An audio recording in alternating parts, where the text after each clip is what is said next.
Friends, நீங்களாம் நல்லா இருக்கீங்கன்னு நம்புறேன். 2024 முடியறதுக்கு கொஞ்ச நாட்களே இருந்துட்டு இருக்கு.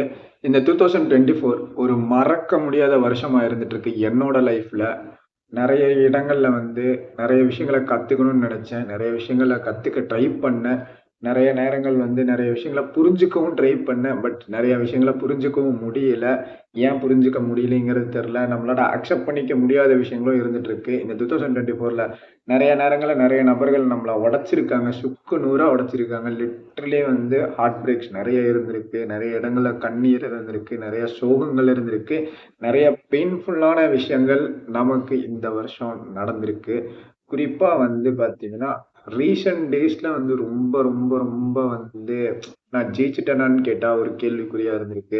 நான் நெறைய இடங்கள்ல தோத்துருக்கேன். நெறைய இடங்கள்ல வந்து அவமானப்பட்டுருக்கேன். ரொம்ப ரொம்ப வந்து 2024 made me lot of things in my life to understand about this upcoming ஃபியூச்சர பத்தி நான் புரிஞ்சுக்கிறதுக்காக வந்து ஒரு நெறைய விஷயங்கள் ஏன்னு கேட்டுக்கிட்டீங்கன்னா, இப்பலாம் வந்து ஒருத்தங்க கிட்ட வந்து பேசுறதுக்கே வந்து எதுக்கு நம்ம பேசணும் அப்படிங்கிற மாரியும் இருந்துட்டு இருக்கு.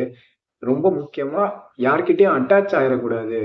யார்கிட்டயாவது ரொம்ப அட்டாச் ஆயிட்டா, அந்த நபர் நம்மள வந்து ரொம்ப லிட்டரலி ஹார்ட் பிரேக் பண்ணுவாங்க. ரொம்ப சுக்கு நூறா உடைச்சுட்டு போவாங்கங்கிறதுக்கு 2024 proved me this year in my life.